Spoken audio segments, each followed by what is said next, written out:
Hey, first off, cheers. Yeah, cheers. Thanks for joining me, man. Thank you. Yeah, pleasure being here.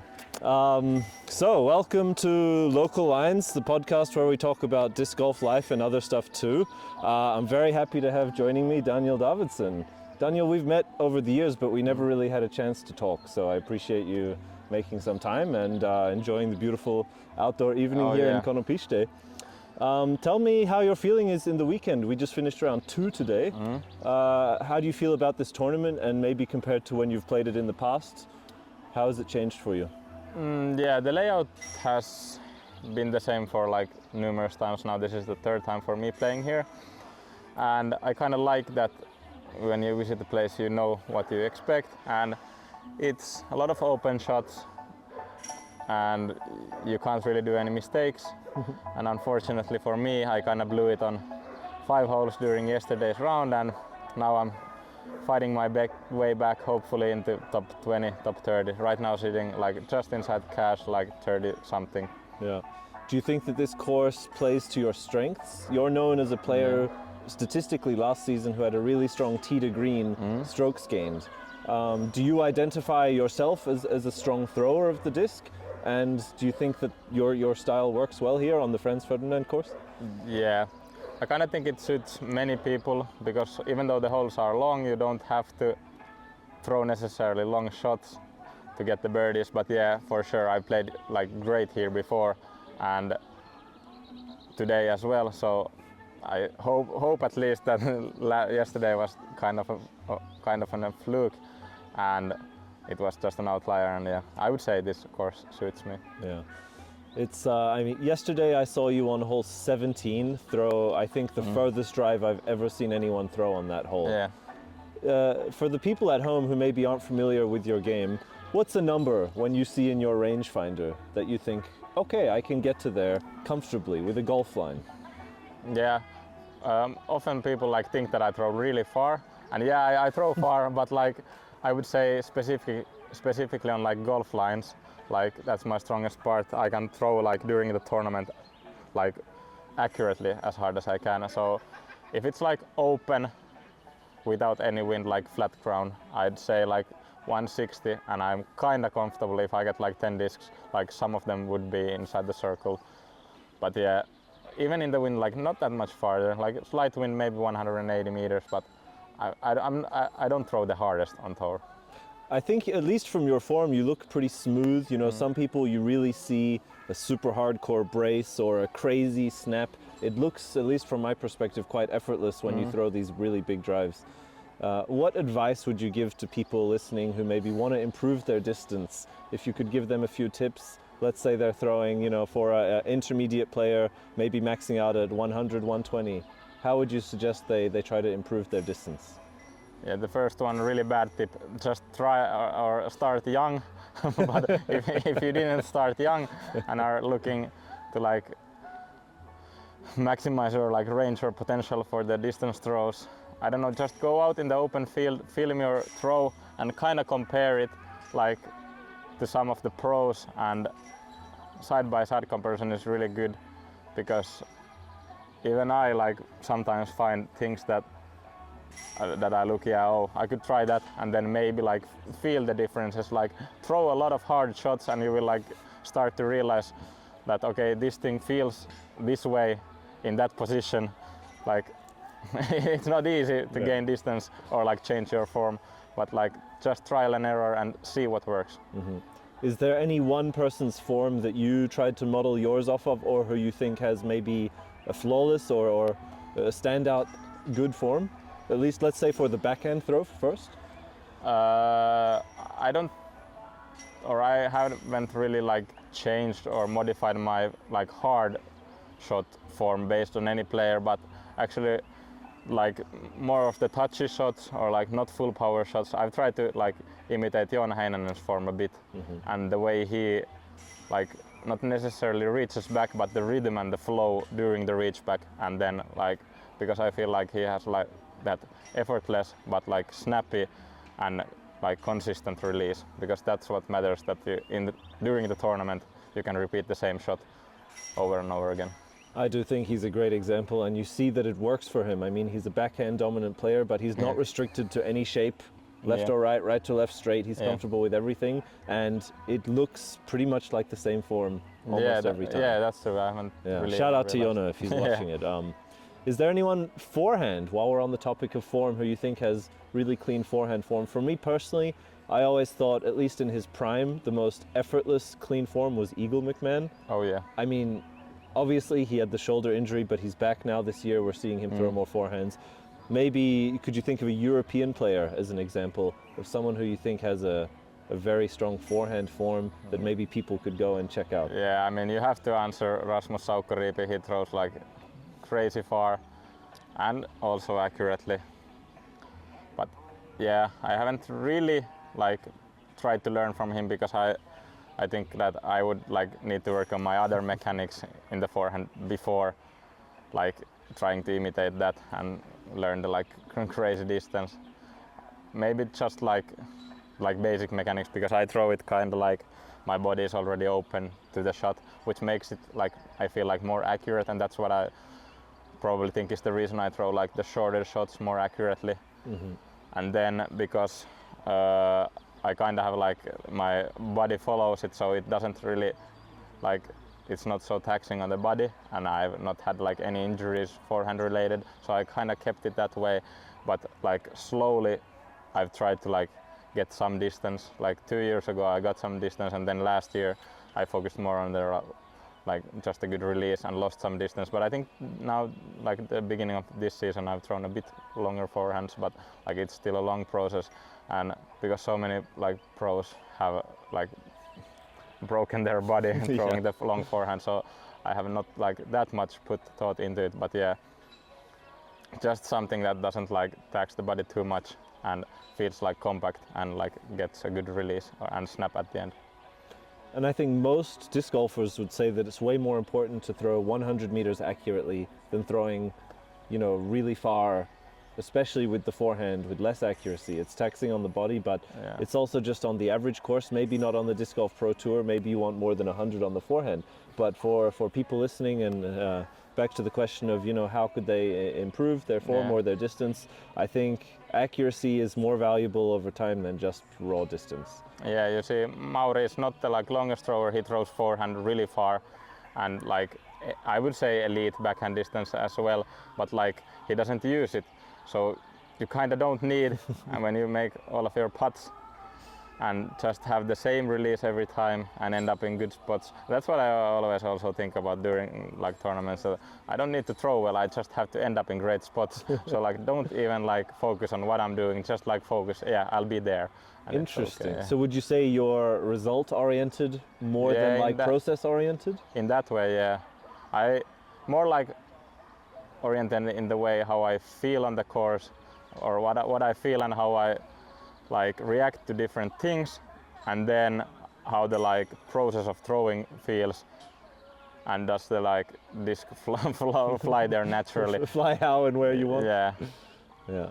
That's interesting, because I am quite the opposite, let's say. I find that if I don't want to think of mechanics in the moment, you hope that you do that during practice, you focus on mechanics, and then it's muscle memory in the moment. You can just imagine your shot, visualize it, and your body will execute.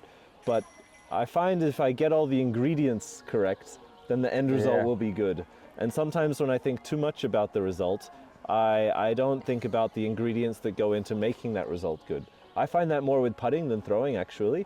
When I'm putting my best, I'm not really thinking, but there are certain things which I know should be in my muscle memory for my type of putt, the putters I use. You know, I want a little bit of hyzer, I want a little bit of nose up, and I want good spin. And I know if I'm missing some of these ingredients, the end result won't be that good. When you putt, do you have a routine? Do you have something that you use to focus yourself?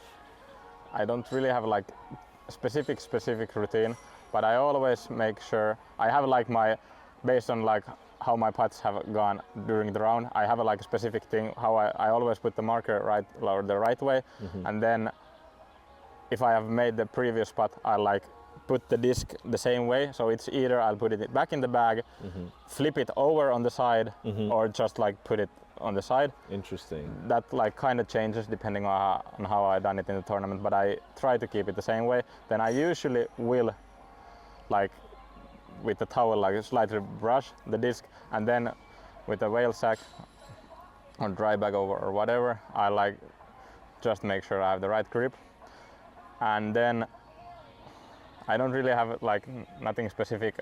I might tell to myself, like, I think I learned it from like some disc golf podcast like way back. I think it was Big Germ who said, like, he tries to say to himself, like, just trust your stuff, and like it has stuck with me. Like, and then also one thing I think about, like don't be scared, it's just the putt, and I have a good opportunity, because every time I'm lining up and like trying to make it, I think, yeah, I actually have quite a good chance for it to, like, Yeah. because I think I kind of like to gamble. I don't really gamble, but I like the You idea like to of, take a risk, yeah, maybe? idea of it. And if I were like, yeah, 20% chance, like, yeah, sure, like, why all in? So why not like give the best possible chance for it to go in? And then I kind of try to like take one link in the basket that I'm aiming for, and it also depends on the putts. Like before, if I made the last putt kind of on the right side, I'll maybe adjust just a bit to the left and try to have it in the backside, so I'm like putting through the basket and not like just fluffing and hoping that it flies all the way to the basket. Those are like my things. Like, it's not specific and it kind of varies, but the like routine is the same. But you make adjustments to maybe your aiming point like mid-round. If you've Yeah, missed yeah, two yeah. putts to the right, you think it's not maybe a mechanical error, but like a It's mental error, or are you making like a compensation? Oh, mechanical for sure, but Yeah. like it just adds the confidence, because Because you can't it's keep just missing like the it's same like way. 5 centimeters, so probably won't matter. But like it changes in your mind that, oh yeah, even with the putt like on last hole, if I do the same thing, I'll still make it. And if I like, so like even if I don't like make it, it will go in this time. And if I like putt the perfect putt, it will go where I want it to be. So like I'll make it either way. So kind of more of confidence thing, because like it doesn't matter if you change your like aiming point 5 centimeters. Yeah. I think you made a really good point in that I think every good putter also would agree to this, is that when you look at the basket, you have to think this is an easy putt. Or like you said, there's a high chance that this goes in. Yeah. And I think that's way more important than any other mechanics or physical aspect. I think if you stand at your putt and you look and you're scared, you're never gonna make that putt. And I think that's why so many putters fire straight through the chains. You see a lot Yeah. of pros putting way harder than they need to putt. And Yeah. I think it's not because they're trying to putt hard, it's just that they're so confident Yeah, they that don't there's have no way they anything. miss. Yeah, they don't have anything other on their mind. Yeah. It's I think that's a really nice mental approach. What putter are you using this season? Actually, I just switched to the Hope. I used to putt with the P1, like AVR. Like I previously, I Yeah. putted with the P1 or AVR. Then when I was on Discmania, I putted with the P1, and now I kind of ran out of the stack of P1s. And Onni Arminen, my good buddy, he plays on Latitude. Shout out kind of to them because I got these from him. So I like the shoutouts. We should keep the shoutouts going. This yes, episode. so it's like his discs and it like his extras from Latitude. So I'm using them and like hopefully like For how long now have you used those? I changed them like before the first tournament, so Okay. it was like local C tier, and now like the third real event for the season. I have like a couple extras that I'm practice putting with. Probably after Ale I'll switch, because then there's like a couple week gap before the European Championship, so I have fresh ones. When to you that. say switch, you don't mean switch molds, just Yeah, switch it's just to new like ones. from my practice putters and keep the right rotation going, so these don't get too beaten. Interesting. So you like to keep the really fresh putter? No, You rotate them often like- or not really? I'd say this is like the sweet spot, like Yeah. 2-month-old, like maybe, like round wise, I'd say maybe 30 rounds, but then like, yeah, that doesn't say anything. I'll say maybe, I don't know, 30 hours of like putting, because Okay. I don't know, I practice Rough putting with feeling. these So a every lot, few months, but then, like three yeah, times a year, 3-4 times a year, you rotate putters? Yeah, last year I think I switched 4 times. So yeah. 3 to 4 times, depending on how much. I actually haven't used these in like practice putting at the moment. Okay. So they have like just stayed for like, they are pretty similar now to my like practice putters. I'll try to beat them up a bit, so like they are as similar as those ones. Yeah. I keep my putters for the whole season. Yeah. So every season, in the off season, I rotate my putters to new ones. 1 or 2 times they got like a really gnarly, break or problem. They hit something and were ruined. But I like the feeling of that super beaten old putter in my hand. The new one, it's just a bit more slick. The hand feel is nice. Beat them in, kind of. Yeah. For sure. Speaking of your discs, I want to try something fun with you. You've brought your bag. I would like for you to maybe close your eyes if you'd pass me your bag, and I'm going to hand you discs from your bag, and I want you to guess just based on hand feel which disc I'm giving you. Do you think you can do this? I've done it a couple of times. Wait, let's make sure that I have the mic. I'll try to get the mic. I think it's pretty forgiving, the position. I'll have it there. Okay, I'm going to mix up the speeds I'm going to take from different pockets. We are going to start. This one I would guess, let me first look what it is. I'll show the camera and then put it in your hand. This one I think you will be able to guess. Yeah, I'm hoping that this is my MD5. Yeah, absolutely. That is the prototype Meadowflake C-Line MD5. Yeah, a good guess. Do you have a very specific order? Should I put it back or can I put it on the floor? You can put it like back wherever. Okay. I have a specific order, but I know it like from the... Perfect. I don't want to mess up your nice organization. So I remember it even though it gets like lost. Oh, I have to see what this is. Wait. Oh, of course. I should have known from the profile. For the viewers, I show the camera. Oh, wow. These are tough because I have a lot of these. You do. I see a couple. I think this is similar discs. This is the white destroyer. Oh my God, he's too good. No, it's just what's the stamp on it? That Himinova one. Oh my God, he's so good. Rainbow stamp. He's so good. Okay, the next one. It's a bit softer than the other one, so that's why I got it. That's a good identifier. This one I might spoil by saying what I'm about to say, so I'm not going to say it. I'm just going to give it to you. Oh yeah, this is actually my sponsor, Lucky Discs, Money Shot. Oh my God, you're dialed in. What is this disc? An approach? Overstable approach? Yeah, overstable approach. Like kind of overstable to stable. Depends. Those premium ones are like overstable, and then they have like ultra ones, other plastic like more star, like they are stable, and then they have basic ones which are like kind of understable. That's the only one I bag at the moment. Nice. Like these open holes don't really need like putter shots. Right, we'll get to your sponsor a bit later. We're gonna go with a few more discs here. This one I'm hoping maybe gives you some pause. Hopefully this is a trickier one, let's see. Yeah, I'm not sure at all. It's either my like kind of reddish Thunderbird or a T-Bird 3, but I'm gonna say the Thunderbird. Oh, you are correct. I actually bought the Thunderbird. Yeah, I bought it from my old school buddy, who I actually play ice hockey with at the moment also. But what's his name? Can we give him a shout out? Veikka Vekkeli, shout out. Shout out to Veikka Vekkeli. Yeah, I bought it, or he bought it the day of I bought it from him, so he didn't like it. It was too overstable for him. I threw one shot. I was maybe like 12, 13 at the time. How old are you now? 21. So this is an 8-year-old disc? Yeah, roughly? Nice. I bought it for like €2 cheaper than from the store. It was like the perfect Thunderbird run at the moment for me. We're going to try 3 more discs. This one I am not so familiar with. I can see what it is, but... Oh yeah, I'm like, it's the only one of these in my bag, so I know right away, and like you can feel it that it has like this MVP type of thing, but it's actually Latitude and it's a Sarek. Wow, so what do you use this Sarek for? The numbers are 2401.5 for those who don't know the mold like me. Yeah, I used to bag them like before I was sponsored by Innova or Discmania back in 2018.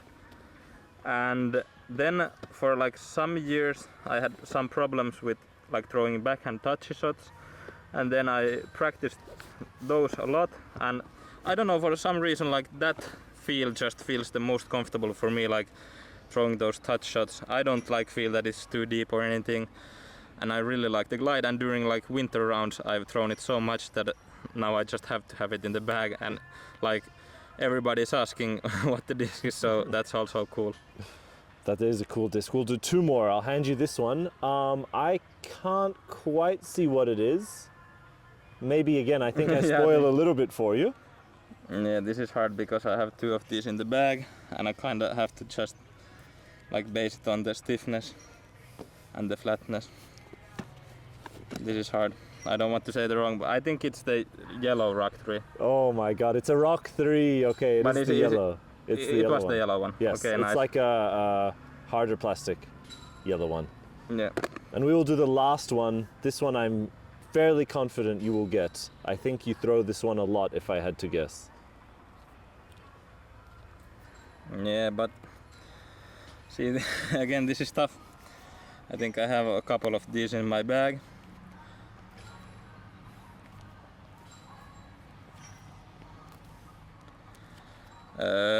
This is the Sexton Firebird with the like silver stamp. You are correct. That is the Sexton Firebird. You can But remove is your... was it the? Oh yeah, it was the silver. You're 100%, Daniel. See, I have. Impressive. I put some back, but I... Yeah, this one is and, like and this one? Yeah, it's also Sexton Firebird, Yeah, but yeah. these are like really similar. Like this one is just maybe a bit softer. I think. Yeah. Impressive. Probably Honestly, from the same run. pretty impressive. I think I know the discs in my bag. I'm not as confident I would do as well as you, but thanks for entertaining the... I kind of spoiled it because I think no. Do you think I could have picked harder ones? No, I but mixed it like up a bit. 3 weeks ago when we went to Sweden to a competition with Eetu Tuominen, shout out to him as well. Shout out who to I'm Eetu traveling Tuominen. like all last year and this year and actually playing with him tomorrow. But we did this on the bus and I think I got 2 or 3 wrong, which was Yeah. kind of bad. But we did all the discs and he also like made it to so I like he gave me back like multiple or like discs that I had already like tried, so it made it a lot harder. But I think I returned them to the right spot. Maybe not this one. It looks out of yeah, place. that one was from the top. Ah, there we go. I want to keep your nice organization. That was a good time. Honestly, I'm really impressed that you you knew exactly Yeah. which disc Most and of which these roll. I've Even with the thrown a lot. duplicates, you knew. Yeah, I've thrown these a lot, so they kind of don't change that much. So Yeah. We take a look at your bag here. You have a new sponsor this season. Last season you were mixed bag, mixed bag, yeah, open and bag this fully. year still mixed bag. But Yeah. is it a new sponsor from this season or? Yeah, for this How season, recently? Lucky Discs. Today I played it like Can I you Oh, clip that one back? I don't know. I think it's fine, but yeah. just So in Lucky case. Disc. Today I actually played like such in a morning group that I didn't want to like people to see that or like resonate Lucky Discs with morning rounds. so I took like a clean jersey. But this is the disc I bag at the moment. Actually, I had one bank robber. It's their favorite driver at the moment. They have 3 discs or 3 molds. It's the Money Shot, the Overstable Putter, bank robber. It's like Essence Explorer type, maybe Yeah. like Instinct, between Instinct and Essence from Discmania, and like Explorer maybe. Like some runs are like hyzer flip and some are like quite neutral, really glidey like fairway driver, but I actually gave them 2 of them away to our host in Scotland because I knew out here it's like long open holes. yeah. And then also their distance driver Treasure Hunt, it's a bit more on the understable side, really good for forehands. I actually gave away to him like one of those as well, and they have now come out with the premium like C-line type of plastic, really good blend, and I would be comfortable in saying like it's the most like it doesn't beat in the plastic is like stays the same for so long. Yeah.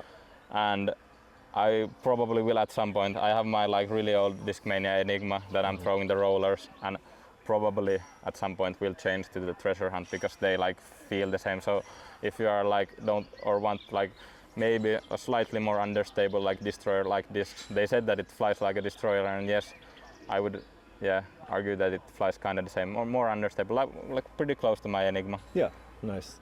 And they're Finnish manufacturer. Yeah, they are Finnish. They are made from the same like plastics as the Pro Discus ones, but they have like it kind of separately and do their own stuff. So yeah, and really cool. Unfortunately, this one isn't stamped, but they have like I would feel like one of the coolest like artwork designs out there. And then actually next week when I go home, I'll get to see my like I won't like spoil anything of it, but get to see my new like signature disc, and it will be this money shot. Oh. So probably out soon somewhere. When will that be announced? Your signature disc? I don't know, but I'll get them in hand next week. That's Okay, what I so know. we can't like splice in an image here later, maybe if it comes out this week. Okay. I don't know. We look forward to it. For those of you who are maybe watching this more than a week in the future, check out whatever his signature disc will be. Quick shout out to my wife, who I'm about to text back, who texted me. Yeah. I'm just going to very quickly tell her. Shout out to Sydney. A lot of good shout outs. And while we do that, while I quickly text her back, could you last weekend you mentioned you were in Scotland. Oh yeah. Could you talk a little bit about that experience? For those who haven't seen it, spoiler alert, Oh, yeah. you won. What was that course like, and what do you think got you the win in terms of mental or skills, or how comfortable was it, let's say, to have the lead position and to take it down? Oh yeah, like first of all, Scotland was a place I really wanted to visit. Kind of a Harry Potter like fan. I read the books like many years ago, so don't really remember a lot of the stuff. But like I heard that Edinburgh is like inspired, or Harry Potter is inspired like from Edinburgh. So visited a lot of cool places during Tuesday, and then I was actually really fortunate. I contacted the TD, who knew a guy and got me like, or the TD's friend had his sister living like in Dunbar, really close to the course, and they had like in their garden had a like really nice like cottage. Nice. And then with a shout out to like Nikolai Mikkelsen from Denmark, he messaged me a couple days before the tournament that do I have a place for him, and I said sure, yeah, you can join me. And then we biked to the course there, like because the host had like bicycles, so that was really nice. The bus would have also like been an option, 10-minute bus ride. Like we had a bus stop right at our place and right at the course, so it was also really nice. And yeah, don't really know about the course. It was very different from what I'm used to. A lot of like really tight lines, which probably messed up many people. I got quite lucky during the second round. Yeah, overall really nice experience, and I putted quite well. And then like just when I got hot, because it was quite a difficult course, so when I got hot and got some birdies, like those really separated me. Like many people got some chances, but I kind of kept it going, and when you keep it going like 2 or 3 times around, like the strokes will come. And then like Nestor Tuhkanen, who I was battling with like maybe the most during the second round, got a really unfortunate start during his third round, and I started off really strong, and then like kind of just... You had the momentum. Yeah. Yeah. I heard from Elias, shout out to Elias as well, that a lot of the holes there were kind of like a par 3.5, where very often the whole card would take par, because birdie was really hard, but if you just play down the fairway, you're probably not going to bogey. Do you think it was that tee to green stat that we mentioned that got you there, or was it your putting, or was it everything? Yeah, I'd say so, because there were, I counted like realistic birdie chances, 14 on that course. Yep. And then when you get, I at least think that I got quite lucky. So I had a couple of them there, and then the longer holes, of course they are like easy to get the 3 on, but with the like my distance potential, like it made it a bit easier even. And I think that one uphill hole, hole 9, which was like realistic to get a birdie, I got it 2 out of 3 rounds, and like one really hard hyzer hole also got it 1 of the 3 rounds. So like there's 3 strokes, and the average player maybe will play those holes like 1 or 2 over maybe in that field. So that like even further separates me. So I won't say poor design, but like maybe they had stretched them like just a few, like they 10 could have meters maybe changed the pars a bit or the tees a bit, you think, to accommodate like more separation? Just slightly, yeah. Like I think they had like really like nice like landscapes, and the like shots shapes were really good, but like just like a few meters around the corner, or like just slightly too tight of a like drive that like didn't really like let the good shots separate themselves from the great shots, which was kind of sad that often when you threw a like good shot, you didn't really get awarded for that. That makes sense. You mentioned that, was it your first time in Scotland, by the way? Yeah, that's also one of the main reasons I went there. We had a Finnish Pro Tour going on, but because of the DGPT Europe points, and then like I hadn't been there, I really wanted to visit and see the atmosphere because it was great. There were a lot of people watching, or like what I think compared to their like disc golf scene, and so many friendly people. If you mentioned that you saw some cool Harry Potter film sites, some of the environment there. If I were to put a sorting hat on you right now, what do you think it would say? Which house would you be put into? I don't know. I'm like, of course, I would say Gryffindor because like that's probably what everybody says. But no one's gonna say Slytherin. I don't remember really like what their like things are, but I wouldn't say I'm a goofy guy, but like I'm kind of slow sometimes. I focus on like all the like unnecessary stuff, and like Hufflepuff, like seems like that name like sounds that you would be kind of just a slow guy. So I'd say Hufflepuff then. Nice, I like that answer. Did you read the books out of curiosity, or did you watch the movies? Yeah, I first read the books. Yeah. Then I read the second. I actually like speaks Swedish, or it's my mother tongue, so I read them in Swedish. Then I read the second book in Finnish and some book in English, I don't really remember, and then maybe watch the movies twice, like during every flight to the US. So like for 23 Worlds, 23 USDGC, and last year to USDGC, I think I've only watched probably Harry Potter like at least like maybe 1.5 times all the movies during those flights. I would like you, what's your feeling? I'd like you to say which do you think is the best book, and then which do you think is the best movie? I, when I was younger, read some of the books, but definitely not all of them. But I've seen the movies. I think I have a preference. Does one book and one movie stand out to you as being maybe your favorite or better than the others in the Harry Potter series? I feel like I liked book 2. It's, what is it in English? It's the like Chamber of Secrets. Chamber of Secrets, yes. Probably because that was really like what got me hooked onto it, but I've kind of like gotten bored because I've read it twice and then watched it probably 3 or 4 times. But yeah, definitely that one, because there had to be a reason I've like read it twice. Yeah. And then movies, I'd say, tough to say, maybe like the third one. What is it called in English? Is that the one where they have all the games and all the schools? No, that come? was the fourth one. That's the fourth one. The third one, let me think. After what's the plot? What's the storyline, or what's the? It's when third one. I feel like I his should know this. godfather comes into the picture. Oh, is it the Prisoner of Azkaban? Yeah, Prisoner of Azkaban. Is that not the fifth one? That's the third one? Third one, I think. Yeah. Okay. Because I kind of disliked the book, and then when like I got to see the figures, like I didn't just imagine them in my brain. Yeah. So yeah. Yeah, very cool. It's I think disc golf, at least on the Pro Tour, is an amazing opportunity to travel around Europe. Like you said, you're able to go there for a week and spend days before and after just experiencing the country and the place. Are there any particular tournaments or countries coming up in the 2025 season that you're excited for?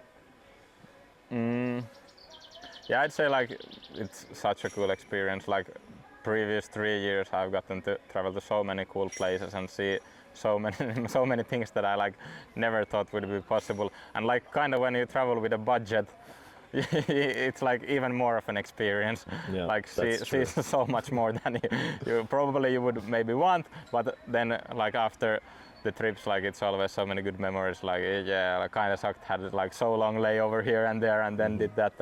But yeah, what I'm most excited for this season is definitely Norway. 2 years ago I played so poorly there. I really want a revenge, and I get to play Krokholm there now. And then also the European Championships are held at the like OG Sula Open course, and also get to play the like PCS Open. Yeah, which is at Överas this year, right? Yeah, like other one is at the other one, and other one is at the other one. I don't remember the names, but yeah.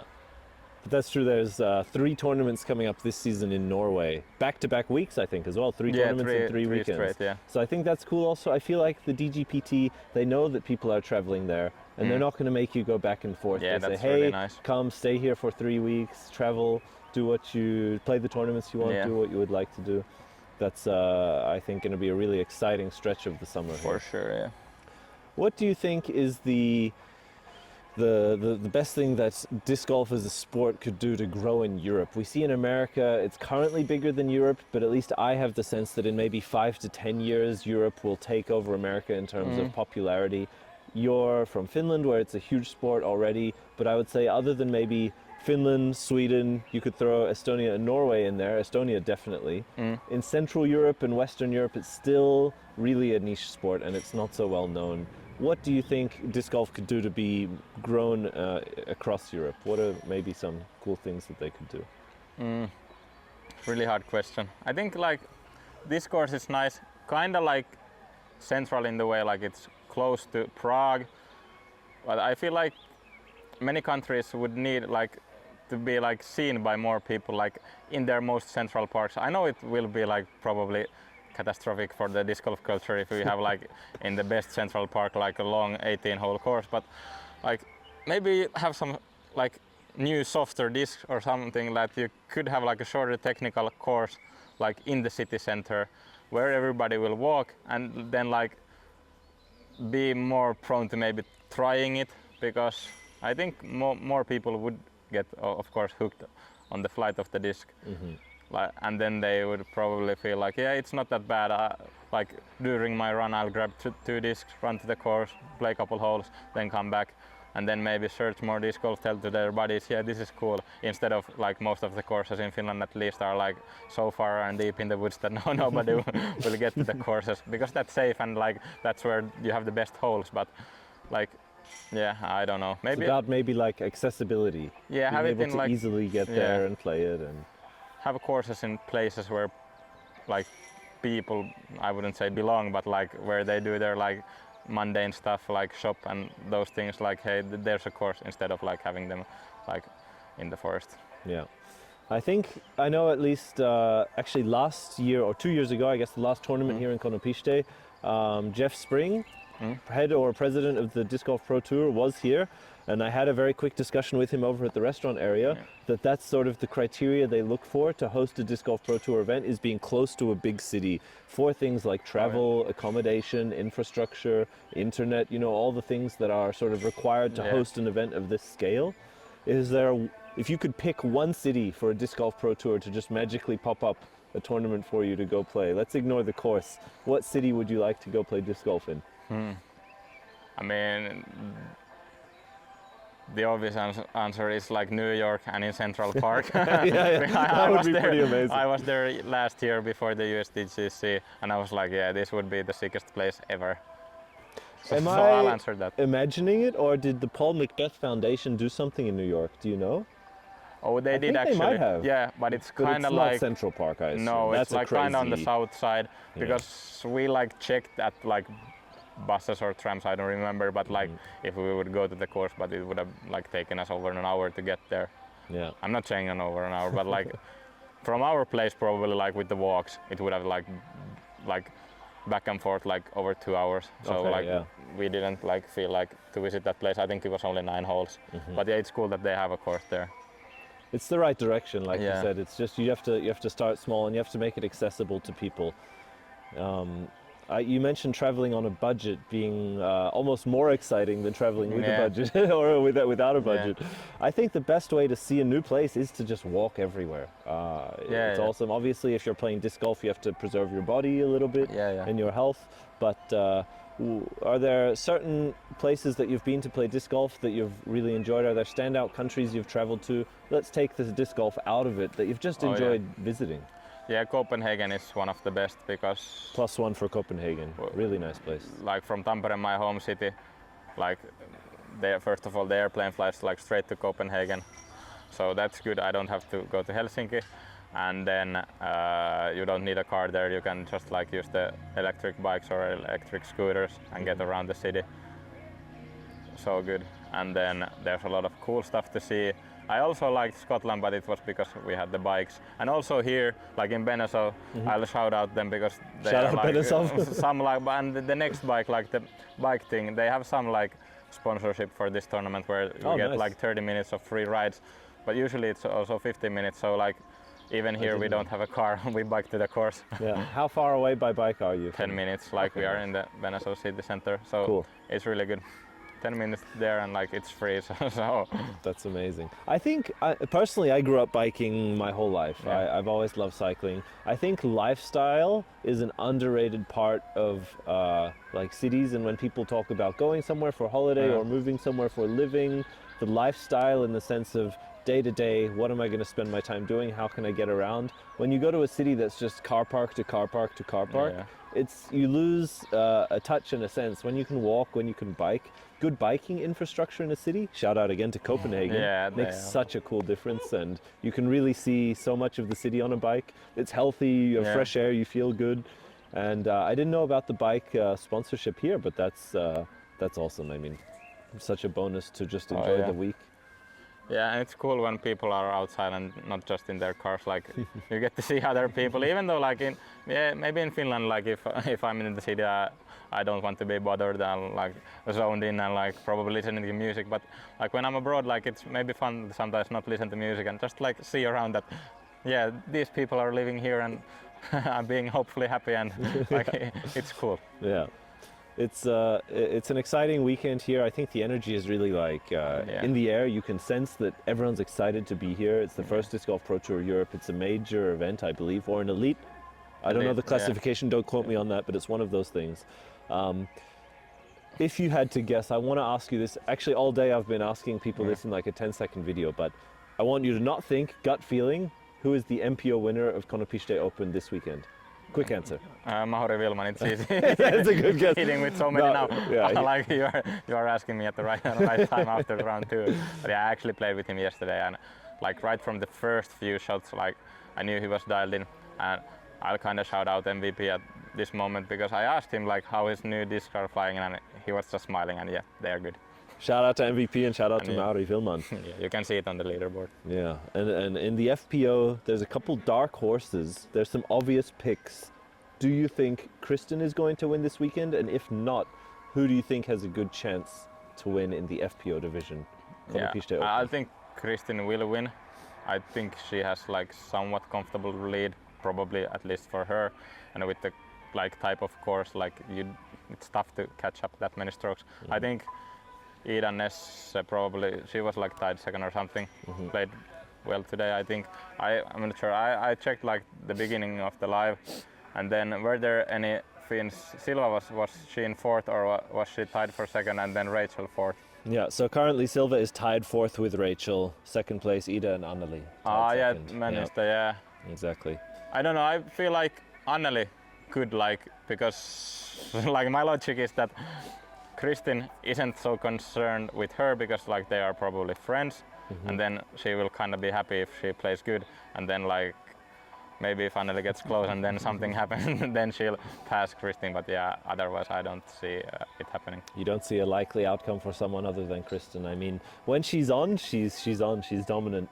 It's difficult to imagine over 3 rounds someone on average beating her at the skill she brings to the course right now. And now that she has the lead, like tough to catch her. And that's a different thing. You can speak to that probably more than me, but being in the lead in a tournament, it's a different mindset than being on a chase card or second or third or fourth.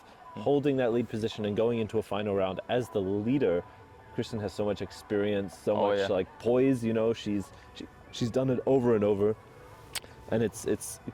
How is that for you when you go into the final round of a tournament as the leader? Do you feel more pressure?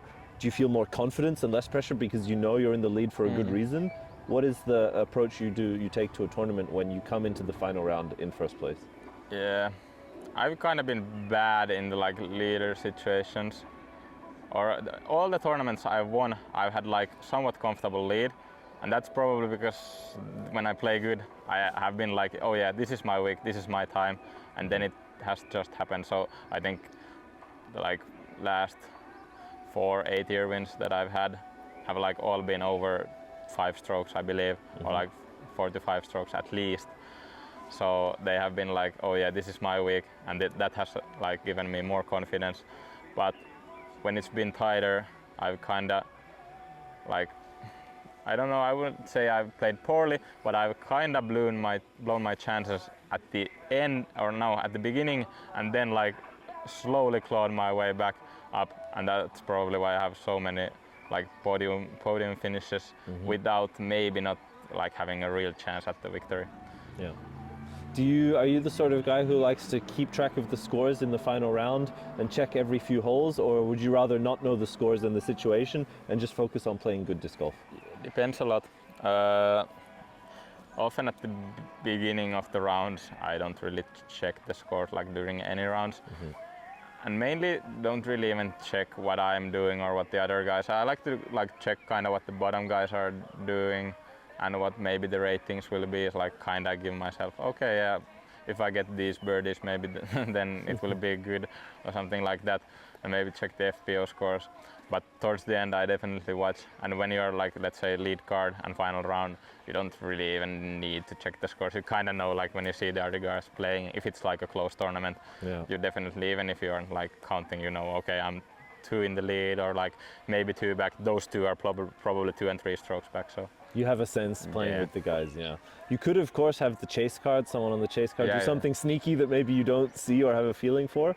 But I mean, if your game plan is to birdie, like in Scotland, you said 14 out of 18 holes you're going to play for birdie, then I think sometimes looking at the scores can be a detriment. It doesn't, if it doesn't change your game plan, I'm of the opinion that you should simply try to go by birdie the holes you want to birdie, par the holes you want to par, and go from there. The only situation where maybe I find checking to feel nice is like, should I run this eagle? Is there a hole where you could have a big swing that you could take a big risk on, and do you need it or not?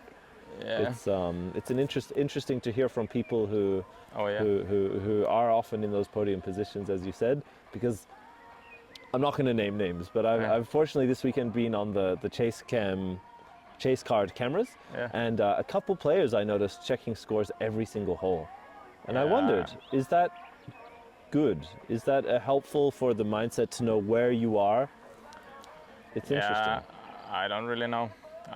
Happens to me also sometimes, just because I'm bored, I kind of check them. That's true. You want to see how your friends are doing. But when it's like a tight competition, and you have checked them like during your career so many times, like if it's not like a close time, like you know if you take a double bogey, you will drop some spots, and you know that there's many guys playing well, and you know if you start the round at like that place, and the average is probably for the like pack like that, you know, okay, I played slightly better today, I'll maybe climb up some spots. So like I wouldn't say like in that sense it does matter, but then when you start thinking, okay, now if I get these 2 holes, then don't throw OB on that one, then I'll climb and like pass that guy, then maybe it will like hurt your score. But like if you just check sometimes, like maybe not so big deal. But I could also be better that, or at least I know I've played better when I like decided. And this season is the first season that actually I like put my phone on the like don't like bother me, like do not disturb. do not disturb, because previously like in the group chat like we send like pictures, oh shit, I landed here, or like what do I do? And sometimes when you're like way out of contention, it's the last round, it might be raining, like you have one of your friends being there who is in the same group chat, like filming, and maybe doing commentary over it, and you kind of just goofing around, having a good time. But that won't definitely help. So this season is the first one that I've like zoned out and not look at the chats at least during the round, because they are giving like instructions. It's where that group chat will help you out. Let's say. Now you have to birdie out. What are you doing? Like stop being trash. It's cool that disc golf has that sort of community. Who are the people that you want to maybe, again, give a shout out to? Who do you travel with most? Who motivates you? There's a saying that iron sharpens iron, in the sense that when you surround yourself with good players, it's the best way to become a good player. Who is it that you enjoy traveling most with, playing most with? The main 2 guys are Eetu Tuominen and Onni Arminen, who is currently serving his like mandatory military service in Finland, and mainly maybe Onni because this is his old disc, or actually it was mine, I gave it to him and now I got it back. Then my maybe most used like distance driver destroyer is also from him, and then I only have, could those be the only 2 I've got from him, and these of course. Last year I think I had more. Only 4 discs from him, that's weird. I thought You I would expect have more. Yeah. Yeah. And how do you know these guys? Did you meet through disc golf? Have you known them since you're young? How did this sort of bond or group form? Yeah, they started a bit later than me. They are from Lempäälä, so really close. Actually, the same city, like that Jussi Meresmaa is from, like really close to Tampere. And they are 2 and 4 years younger than me, so they kind of started touring a bit later. But then we played in the same competitions and from the same region, so it's easy like travel together. Like It was natural. Yeah. And now I'd say like from 2022, so this is the 4th year I'm traveling with them. And yeah, at least like, I don't know, it's maybe not close, but like I would say that at least like, yeah, last year at least, because I did a lot of other stuff with Onni as well, and Eetu also, but like more with Onni, maybe like off the course. We saw each other like easily more days than not, so maybe like 250 days over. Wow. During the whole year. So yeah, those 2 guys. And now Onni doing his military service, I've been like traveling with Eetu, so seeing him also. 250 days of the year. Yeah, luckily not getting bored of those guys. Probably they are getting bored of me, but yeah, those are the guys who are like every week. And then there's of course some people changing, and which is cool. Like you get to travel with our guys as well. Yeah. It just happens. Somebody sends a message, hey, do you need a place for this tournament? Yeah, come with us, and then it just happens. That's awesome. Speaking of the disc golf community, the only other activity I had sort of planned for this podcast episode is I would like to read out some PDGA statistics of a player, and I want you to tell me when you think you can guess. Oh, yeah. So I'm going to start, and Okay. I'm not going to read the same stats each time. What I will tell you is that the players I will pick are in the field this weekend. Okay, So yeah, that narrows it a little Quite bit. a lot. Yeah, but there's also many people. There's a lot of people. Yeah, almost and I'm going to 200. pick, we're going to do 2 MPO and 2 FPO. Yeah. I'm scrolling through the names right now. Oh, okay, I have our first MPO player, and I'm going to read out some numbers, and you stop me when you think you know who it is. Okay. Are you ready? Sure. Yeah, I'm ready. Career events, 197. Yeah. It's a lot of career events. That's many, yeah. Because I think I have like around 120, and I've been playing for like PDG events. This is my 11th season, I think. Member since 2007. Right now, still very vague. I'm going to keep going. You Yeah. stop me when you think you might know. Yeah. Career earnings, 18,107.77. 18,000. 18,000. Current rating, 1020. Wait, I'll have to think who it could be. Like This is tough. This is since really tough. 2007, there like of course there won't be many that has played that long. And 1020 rating. How am I not? Career wins, 69. A lot of career wins. And what I'm going to say is that I think you definitely know this guy. I'm not sure if you know him well. I don't know well enough between the two of you. I think you know him. He's a very visible character in European disc golf. I like checked those banners, and I'm like sure I'm guessing KJ, but I would assume he has more like career earnings. It is not KJ. Yeah. This person won this year on the 26th, 27th of April, the Green Man Challenge 2025, powered by Dynamic Discs. Wow. No, now I know. It's Max Stan. It is Maxime Tom. Yeah, I was wondering that. Yeah, who was it that won? Yeah. Nice. Yeah, I know. Or like a few years ago, I didn't like recognize that. Oh yeah, he's the same guy as the Max Stans that I've seen like on the leaderboards when I was younger, and maybe checked some of the European competitions. He was there back then as well. And Max is one of those guys, like you said, playing since he's just a kid, and also an absolute bomber. Shout out to Max. Yeah, he throws really far. He's one of the guys who grew up throwing discs, and you can really tell from his form now that he's a grown man. We're getting bombed out. Speaking of bombers, over here, watch out, over our heads. I'm going to pick another one here. The last number I was going to give you was the PDGA, 8399. And then I think maybe that would have helped you guess. Yeah. Max has, I think, the lowest PDGA number. Yeah, the in rating field. kind of gave it away of the old guys. That's but true. yeah, That's I true. could have maybe like known. I've seen that he has one of those. I think like during those years, like people were offered the like 8 something ratings. I think Simon has one of those ratings as well. It was like maybe between 30 and 40,000. So people were offered like 8,000 something rating or like the PDJ number. Yeah, that's true. There's very few people who are in the 4-digit category who are still active, let's say. That's also You had to start a long time ago. And we're going to do one more here. This is a player who I personally love to watch him play. Yeah. He has been a member since 2013. He has 136 career events, 24 career wins, career earnings $74,123. Very impressive for 24 wins. That average win amount to make $74,000 in 24 wins is pretty. That's like a high per win amount. And I'm going to give you one more, his location on PDGA, his hometown, and I want to see if you can guess it. It is Kuopio, Finland. Oh yeah, I think I have it. Yes, Nieminen. It is, yes, Yeah, I wouldn't have gotten it before Kuopio. I was like, because I first thought Väinö, but then I think he surpassed 100,000 in career earnings like last year or something. Yeah. And then, like, he knew that it has to be like one of those, like, for me, like the old guys who have been on tour a bit longer than me, but like can't be like one of those like old guys because they, of course, they even have to be in the field like playing still. Right. How familiar are you with the FPO field of this event? How challenging of an FPO player do you think I don't know. You can do whatever you want, but shout out first to Max and to Jesse. Double shout out there, of course. Both those guys, great players. We are going to go here.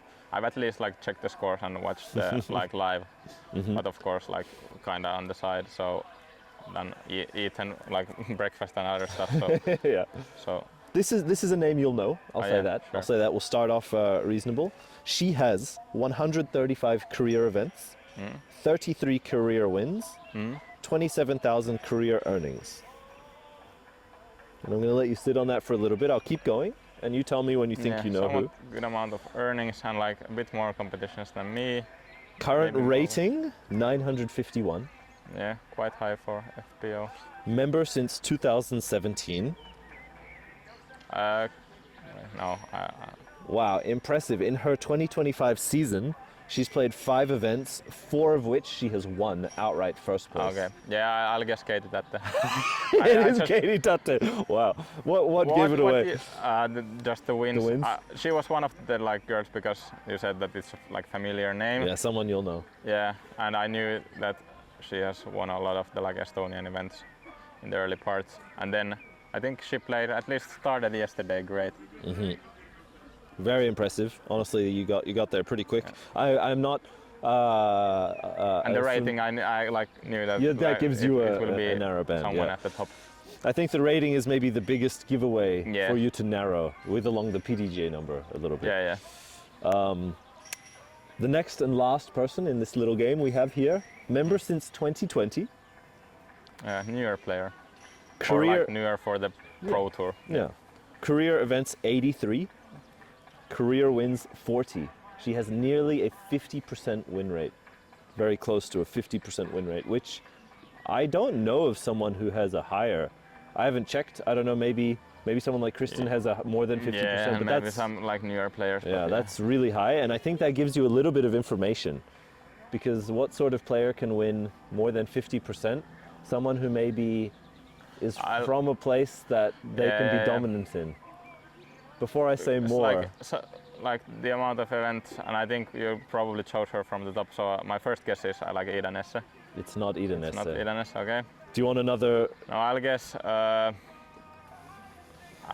can't like pronounce her name, but the girl who won FA1, Nicole Mistulachkic or something like that. It is not Nicole, yeah, okay, I don't know her last that's name. Maybe like that's a good guess though. Juniors have so many wins, man. But it's maybe a bit too many events. I don't know if they have that many events here. It is not Nicole. She has played only 2 tournaments this year and has won both of them. Oh, then I'll guess Rachel. It is Rachel. Oh. She was accompanying you as the DGPT Q Series Oh, Scottish Open winner. That's true, yeah. Presented by Latitude just last weekend. Yeah, unfortunately there was no like coverage of them, so I think they had some changes to the layout. I don't know because I like, of course, not paying that much like thought process into what the layout they are playing. So I have not seen them play from last week, but yeah, impressive win regardless. But you're dialed in. It's pretty impressive. You knew your discs, you knew the players. Oh yeah. Let's maybe close with the topic of the 2025 year. What are your goals? How do you envision the year going for you? What is it that you'd like to achieve this year in disc golf? The main goal is 1030 rated. Like I'm 1 point away. So that just comes with playing great. I guess like I don't really have like last year I played really good while not having that much expectations and like really not that much pressure. So I've kind of stuck with that. Of course, it's a big year with the home worlds. That will be so cool. Like even playing like the worst tournament of my life will probably be really sick, like watching all the spectators there, but it would be so cool to play on one of the top cards final round. And your home course is Tampere? Yeah, Tampere Disc Golf Center. Yeah, and I've played the Beast, like it's one of the favorite courses, and I grew up watching the European Open, so it's like always a dream to go there and like have the holes lined up with spectators. And then European Championships, it's always every second year. You never know what's gonna happen, and that course is like what I think like kind of a gimmicky one, so many people might have a chance and you like never know. Sometimes it just might be your weekend like Dennis Augustsson had 2 years ago, so it would be a dream to get medal from there. Like what I'm kind of a big sports fan. I watch like all of the like major competitions in multiple other sports. What are your favorite sports other than disc golf? I know you like ice hockey. I grew up playing ice hockey. I stopped when I was a teenager, but amazing to play and to spectate. I'll say this before you answer. I think ice hockey is the best spectator sport, one of the best, because for sure. the downtime in other sports is so high, and in ice hockey the stoppage of play is so little. You just get content, you know, you get play. And I find in other sports after watching ice hockey, I couldn't get into them as much because there's so much stoppage time and stuff. Yeah. What else do you like to play in? I used to watch like all of the like biathlon World Cups, like skiing and shooting with a rifle, and basically every cross-country World Cup. So like every weekend during the winter I would check that. And then like football only Champions League, like the playoff stages. Yeah, those are the ones, but like a lot of stuff, for example, the Pyeongchang Olympics 2018, I checked like 115 hours, so it's like a bit over 8 hours per day during the 2 weeks. Wow. So like everything. Kind of a lot of disc golf, but that has kind of slowly gotten less. I don't think I watched like a Jomes or, sorry MDG Media, but none of your coverage for that. Like I watch. Well, cut that. No, I'll watch everything else except the rounds. Like maybe practice rounds, like podcasts, everything, but not the competition. Like I compete myself, and that's enough. Like. Cool. I will say a little teaser spoiler. We have a new game show coming out this year on MDG, which I host. So great. You can stay tuned for that. It's not a coverage round, but I think it'll be good fun. And maybe you could join us at a future DGPT Europe event. We'll film an episode at each location. Cool. Daniel, I really appreciate you coming. It's great to get to know you a little bit better. It's my pleasure, and I wish you the best of luck for your third and final round tomorrow. Thank you. Much appreciated. I have a little gift for you. Oh wow. Would you say you're more of a cotton or polyester sort of guy?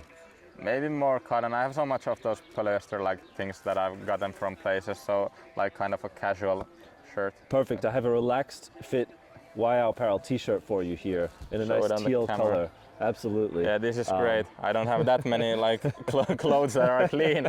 Going home, luckily, for like 2 days before next week's competition. Nice. That one's clean. It got a bit wrinkled. It came in the MDG trailer all the way from Belgium, but it'll come out. Yeah, a lot less wrinkly than my other clothes in my suitcase at the moment. So this will be great for the like trip home. Fantastic. I appreciate it. To close this out, do you want to try to chuck a burger into that basket over there with me? Oh yeah. One each? One each, yeah. Sitting or standing? We'll do sitting, but we'll turn them. Turn around, perfect. You want to go same time or separate? It's a low ceiling. This is kind of We'll go tough. separately. Okay, okay. You as the host can I'll go first. You'll I'm just throw gonna for just and give it a I'll throw backhand little from this floaty. side. Bah. Oh, you Come went on. that side. Oi! Then I'll go the other side. But Okay, then... perfect. Oh, look no, at the that's touch. wide. Look at It the was touch. too wide. Give me one. There's one more Yeah. berg somewhere. Me or you? You know, this is you. Oh, can I try one of your putters? You'll try the Sarek and then the money shot. I love it. So, Sarek, understable, money shot, Yeah, overstable. but this range maybe not. Oh, I was worried I'm going to beat it in the tree. Oh, come on. Oh, on the cage. I don't know if the camera So can close. see the Yeah, cage. I think it's like All right behind. I feel this thing feels nice in the hand. Yeah, like one of the best plastics I feel. Yeah, yeah, for sure. And the profile just fits with the forehand. It's dead flat. Yeah, that as well. Just a little. Oh, I need to. CTP. Hey, Daniel, thank you very much, Thank you. man. It was Have a a great pleasure, night. And You too. where can they find you and support you? How can they support you? When those come out, you will probably see them around somewhere, hopefully.